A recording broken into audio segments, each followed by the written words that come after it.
Hi guys, I am मोहित और इस week मैंने देखी एपिक डिस्टोपियन मिथोलॉजिकल फिल्म कल्कि 2898 एडी जो मुझे काफ़ी अच्छी लगी। और इस वीडियो में मैं कल्कि 2898 एडी मूवी और उसकी स्टोरी को डिटेल में एक्सप्लेन करने वाला हूँ हिंदी में।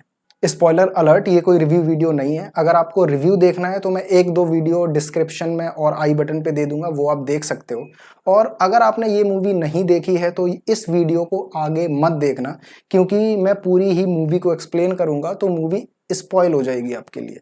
तो इसी के साथ स्टार्ट करते हैं। कहानी शुरू होती है 3102 बीसी में। महाभारत का युद्ध अंतिम चरण पे है। कौरवों और पांडवों में ये धर्म युद्ध चल रहा है। गुरु द्रोणाचार्य के पुत्र अश्वत्थामा को अर्जुन युद्ध के लिए ललकारते हैं।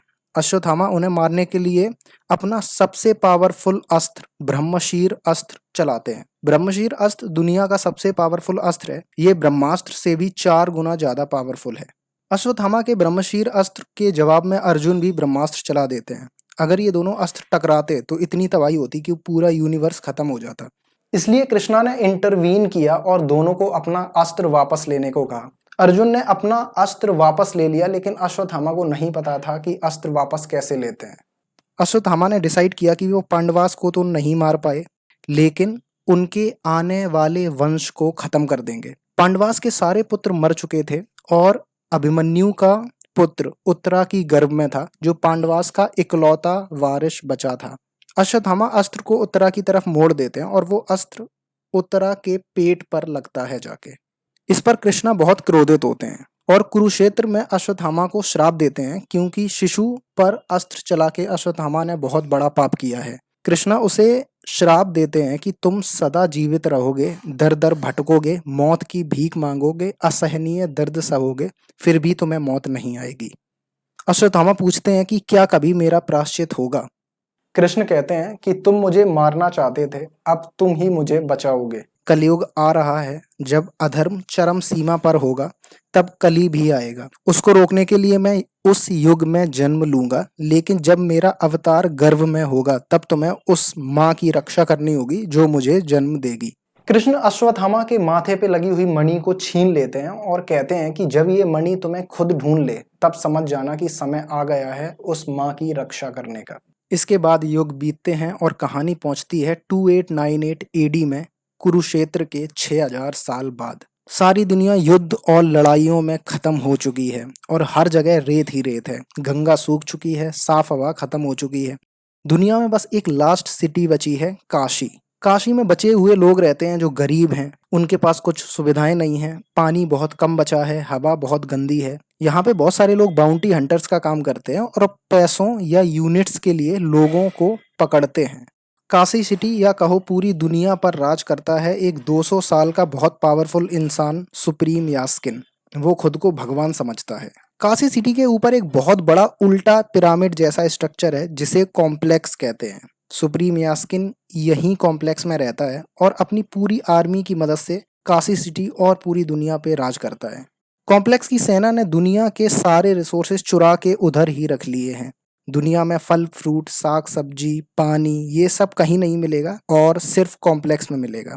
कॉम्प्लेक्स में बहुत सारा पानी है, इवन एक छोटा सा समुंदर है, बीच है, गार्डन्स हैं, अच्छी बिल्डिंग्स हैं जहाँ लोग पार्टीज करते हैं, दारू पीते हैं, वाइन पीते हैं। कॉम्प्लेक्स की आर्मी का लीडर है कमांडर मानस। इसके अलावा काउंसलर बानी भी लीडर है, जो नई नई चीज़ों पर रिसर्च करते रहते हैं ताकि कॉम्प्लेक्स सुरक्षित रहे।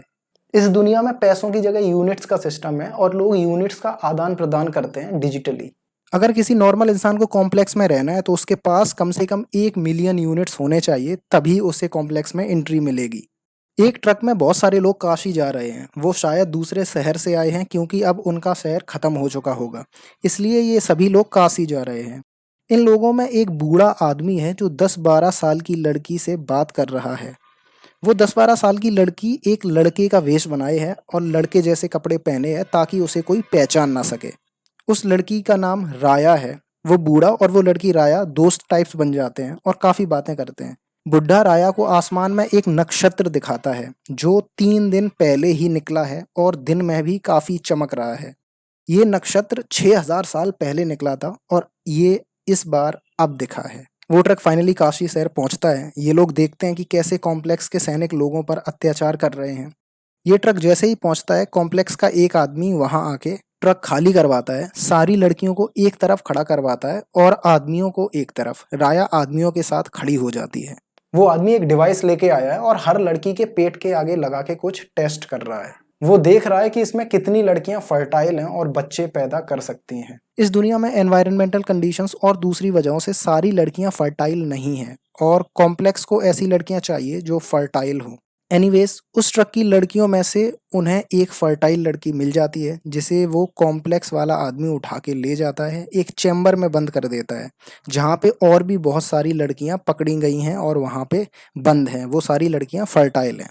अब ये सारी लड़कियों को कॉम्प्लेक्स भेजा जाएगा। राया आदमियों के बीच में खड़ी थी, लेकिन वो पहचान ली जाती है और कॉम्प्लेक्स वाले उसके पीछे पड़ जाते हैं। राया उस बूढ़े आदमी के साथ बचकर भाग जाती है। वो बूढ़ा आदमी शंबाला नाम की जगह से आया है, जहां रेबल्स का ग्रुप रहता है। ये रेबल्स कॉम्प्लेक्स के खिलाफ लड़ते हैं और इन्हें विश्वास है कि एक दिन एक माँ आएगी जिसकी कोख से जन्म होगा विष्णु के अवतार का, और वो अवतार कल्कि दुनिया में वापस खुशियां लाएगा, धर्म लाएगा और अंधकार को मिटाएगा। और वो बूढ़ा आदमी शंबाला से काशी उसी माँ की खोज में आया है, ताकि उस माँ को ये लोग बचा सकें और कॉम्प्लेक्स उसे मार ना दे। शंबाला की लीडर एक औरत है जिसका नाम मरियम है। शंबाला एक छुपी हुई जगह है, ये किसी को नहीं दिखती। शंबाला में घुसने का एक रास्ता पहाड़ से है। बाहर से वो पहाड़ नॉर्मल पत्थर का लगेगा, लेकिन अगर आप अंदर स्पीड में जाएंगे तो शंबाला पहुंचेंगे।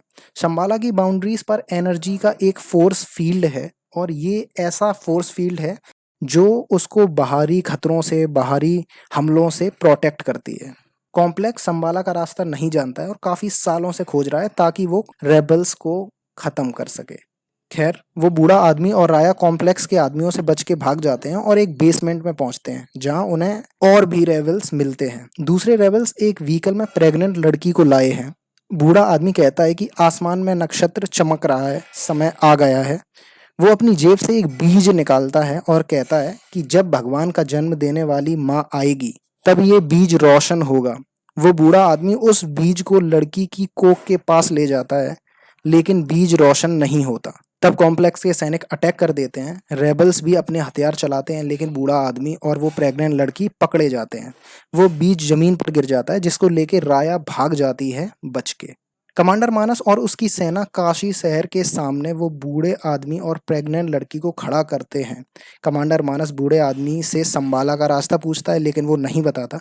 तो गुस्से में कमांडर दोनों को सबके सामने मार देता है और बाकी भागे हुए रेबल्स को पकड़ने के लिए अपनी सेना भेज देता है।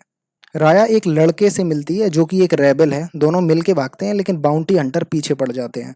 दोनों अलग अलग रास्ते जाते हैं। लड़का भैरवा के पास पहुंचता है और राया एक अंडरग्राउंड शिव मंदिर में पहुंच जाती है बचते बचते। भैरवा भी एक फेमस बाउंटी हंटर है जो आज तक एक भी फाइट नहीं आ रहा। भैरवा के पास एक कार है जो उसकी एआई पार्टनर बुज्जी से इंटीग्रेटेड है। भैरवा और बुज्जी एक साथ काम करते हैं और दोनों का सपना है कॉम्प्लेक्स जाके ऐश की जिंदगी जीने का। भैरवा का बस एक ही टारगेट है, 1 मिलियन यूनिट्स कलेक्ट करना, ताकि वो कॉम्प्लेक्स में रह सके। भैरवा अनाथ था, उसके पेरेंट्स युद्ध में मर चुके थे। उसको कैप्टन नाम के आदमी ने पाला, उसे लड़ने का तरीका सिखाया, उसे सेल्फिश बनाया और कहा कि इस दुनिया में जीना है तो सिर्फ अपने लिए जीना होगा। भैरवा काफ़ी फेमस है और रेबल्स में भी कई लोग उसे अपना हीरो मानते हैं। वो भागा हुआ रेबल लड़का भैरवा से हेल्प मांगता है, लेकिन भैरवा पहले उसे पकड़ के कार में कैद कर लेता है ताकि बाउंटी की यूनिट्स उसे मिले, और फिर दूसरे बाउंटी हंटर्स को पीट के भगा देता है। काउंसलर वानी किसी जगह खुदाई करवा रहे हैं और उसे एक धनुष मिलता है जिसका मटेरियल अननोन है। वो उस धनुष पे रिसर्च करने के लिए उसे कॉम्प्लेक्स ले आते हैं। कॉम्प्लेक्स में फर्टाइल लड़कियों पे एक एक्सपेरिमेंट चल रहा है जिसका नाम है प्रोजेक्ट के। इस एक्सपेरिमेंट का पर्पस है लाइफ बढ़ाने वाला सीरम बनाना, जिससे 200 साल के बूढ़े सुप्रीम यास्किन की जिंदगी बढ़ाई जा सके। इस एक्सपेरिमेंट में बहुत सारी फर्टाइल लड़कियों के गर्भ में आर्टिफिशियल फीटस डाला जाता है, मतलब उन्हें प्रेग्नेंट किया जाता है एक मशीन से। फिर उन्हें देखा जाता है कि कितने दिन तक वो लड़की उस बच्चे को होल्ड कर पा रही है। ये बच्चा जो इन लड़कियों के पेट में डाला जाता है, ये कोई नॉर्मल बच्चा नहीं है, बहुत ही एडवांस डीएनए वाला है, और इसलिए ये लड़कियां उस बच्चे को होल्ड नहीं कर पाती और मर जाती हैं। सुप्रीम यास्किन को ऐसी लड़कियां चाहिए जो कम से कम 120 दिन तक बच्चे को होल्ड कर पाए।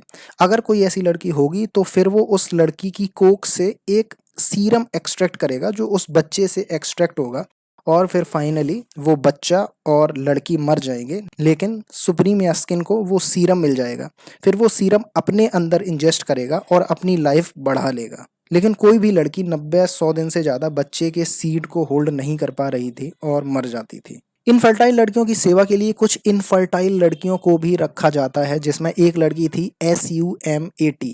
ये SUM-80 के पेट में भी सीड को प्लांट किया गया था, लेकिन वो बाद में इनफर्टाइल डिटेक्ट हो गई, इसलिए उसको प्रेग्नेंट लड़कियों की सेवा के लिए रख लिया गया। लेकिन SUM-80 बच्चा कैरी कर पाती है और 150 दिन हो चुके हैं वो अपनी प्रेगनेंसी को छुपाए हुए है। अगर कॉम्प्लेक्स को पता चल गया तो वो उन दोनों को मार के सीरम एक्सट्रैक्ट कर लेंगे। लेकिन कॉम्प्लेक्स को SUM-80 के बारे में फाइनली पता चल जाता है। कमांडर मानस और प्रोजेक्ट के साइंटिस्ट SUM-80 को बच्चे का सीरम निकालने के लिए मशीन में डालते हैं। मशीन स्टार्ट होती है, एक बूंद सीरम ही निकल पाता है कि बिजली चली जाती है, हर जगह स्पार्क्स निकलते हैं, मशीन से SUM-80 बाहर गिर जाती है, धुआं फैल जाता है और SUM-80 की उसके साथ वाली एक लड़की टनल्स के रास्ते कॉम्प्लेक्स से उसे बाहर ले आने लगती है। वो लड़की एक रेबल है और कॉम्प्लेक्स में एक मिशन पे रह रही है ताकि अंदर की इन्फो वो बाहर दे सके। वो लड़की दूसरे रेबल्स को टनल के बाहर बुला लेती है ताकि टनल से निकलते ही वो दोनों भाग सके, लेकिन कॉम्प्लेक्स के सैनिक उनके पीछे पड़ जाते हैं और वो रेबल लड़की को मार देते हैं। SUM-80 टनल के एंड में पहुंच जाती है जहां आग से उसको गुजरना होगा। पीछे कॉम्प्लेक्स के सैनिक भी आ जाते हैं।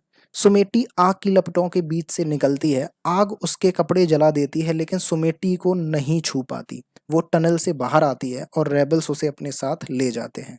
राया बचते बचाते भाग के पहुंचती है एक अंडरग्राउंड शिव मंदिर में। वो बीज जो राया उठा लाई थी वो अपनी कमर पे उसे बांध लेती है। मंदिर में एक बहुत बूढ़ा इंसान जिसका चेहरा ज्यादातर ढका हुआ है, पट्टियां बंधी हुई हैं, उसके माथे पर बीच में खून का निशान है। राया उससे बात करने की कोशिश करती है तो वो बताता है कि मेरा नाम अश्वत्थामा है। अश्वत्थामा इसी मंदिर में रहता है और वो बहुत बूढ़ा है, उन्हें बहुत दर्द रहता है, उनकी स्किन सड़ सी गई है, कृष्णा का श्राप लगा हुआ है उन पे। अश्वत्थामा को कुछ सुनाई दे रहा है, उन्हें लग रहा है कि समय आ गया है। तभी SUM-80 टनल से भाग रही है और आग की लपटों के बीच से निकल रही है। राया की कमर में बंधा हुआ बीज रोशन हो जाता है। वो बीज अश्वत्थामा की मणि ही है जो कृष्ण ने उनसे छीनी थी। अश्वत्थामा उस मणि को अपने सर पर वापस लगाते हैं। मणि के वापस लगाते ही उनके सारे घाव भर जाते हैं और वो राया को लेकर SUM-80 को ढूंढने निकल पड़ते हैं, क्योंकि यही उनका धर्म है, SUM-80 की रक्षा करना। इसी समय कॉम्प्लेक्स में काउंसलर बानी को जो धनुष मिला था वो भी अब जाग गया है। वानी ने उसे छूने की कोशिश की तो उसे बहुत तगड़ा झटका लगता है और वो दूर जाके गिरता है। ये धनुष कोई मामूली धनुष नहीं, ब्रह्मा जी ने खुद इसे बनाया था और ये महाभारत में अर्जुन का धनुष था, गांडीव। SUM-80 ट्रक में रेबल्स के साथ जा रही है। रेबल्स में एक लड़की है कायरा, वो SUM-80 से बातें कर रही है, उसका नाम पूछती है तो SUM-80 बोलती है कि हमारा कोई नाम नहीं है, हमें कोड वर्ड से बुलाया जाता था कॉम्प्लेक्स में और मेरा कोड था SUM-80 SUM-80। तो कायरा उसका नाम सुमति रख देती है। कॉम्प्लेक्स ने सुमति को मोस्ट वांटेड और 5 स्टार बाउंटी बना दिया। जो भी उसे पकड़ के लाएगा उसे कॉम्प्लेक्स में रहने की जगह मिलेगी। इसके अलावा कॉम्प्लेक्स की सेना भी निकल पड़ती है अपने व्हीकल्स पे सुमति को ढूंढने। सुमति के ऊपर इतना बड़ा इनाम होता है कि बहुत सारे बाउंटी हंटर्स उसको पकड़ने निकल पड़ते हैं, जिसमें भैरवा और उसकी AI पार्टनर बुज्जी भी है। बाउंटी हंटर्स रेवल के ट्रक पर अटैक कर देते हैं। ये लोग लड़ते हैं लेकिन कायरा मारी जाती है और फाइनली कॉम्प्लेक्स के सैनिक और बाउंटी हंटर्स इनको पकड़ लेते हैं। तभी वहां राया आती है और कहती है कि सभी लोग अपनी अपनी बंदूकें फेंक दो और जान बचाकर भागो क्योंकि अश्वा अंकल आ गए हैं।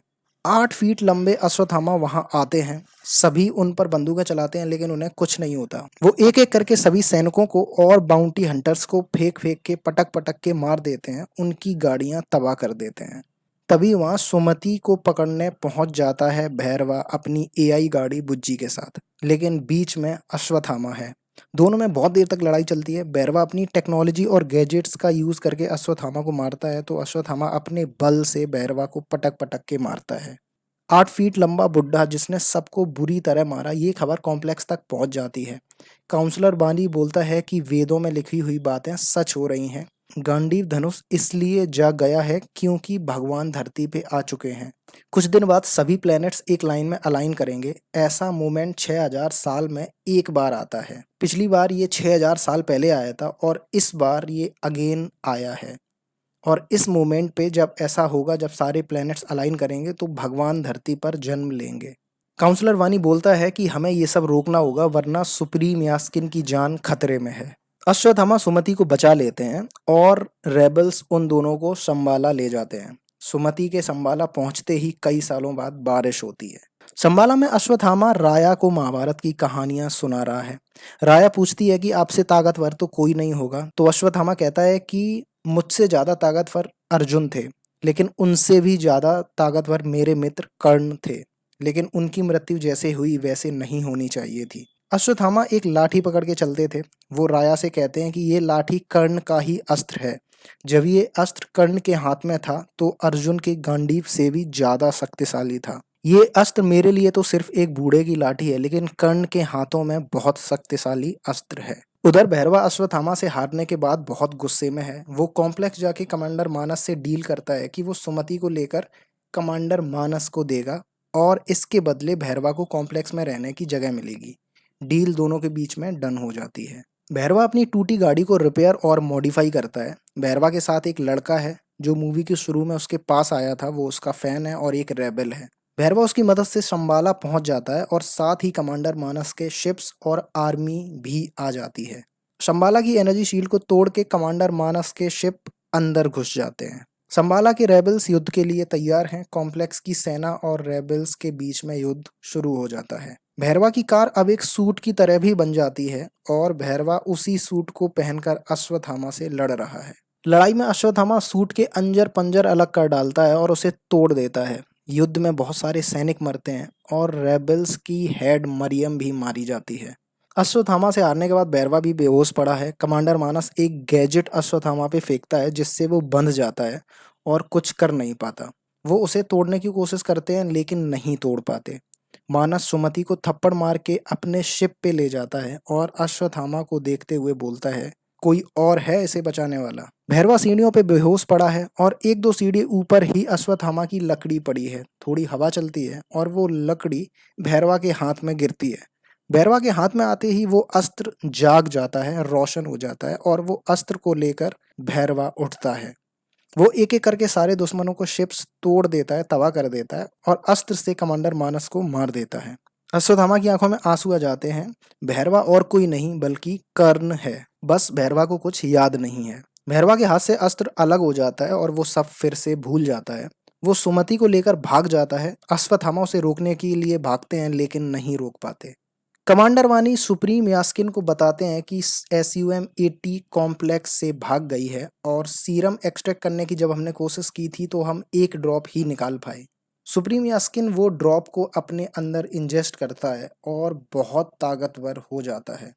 सुप्रीम यास्किन गांडीव धनुष को उठाता है और सुमति को ढूंढने के लिए निकल पड़ता है। और यहाँ खत्म होती है कल की 2898 AD मूवी। तो आई होप आपको ये वीडियो, ये एक्सप्लेनेशन अच्छा लगा हो। अगर अच्छा लगा है तो यार लाइक सब्सक्राइब ज़रूर कर दो और कमेंट में यार ज़रूर बताओ कि अगली वीडियो किस मूवी पे चाहिए, किस मूवी का एक्सप्लेनेशन या किस बुक का एक्सप्लेनेशन चाहिए। तो तब तक चलते हैं। See you, have a good day, bye.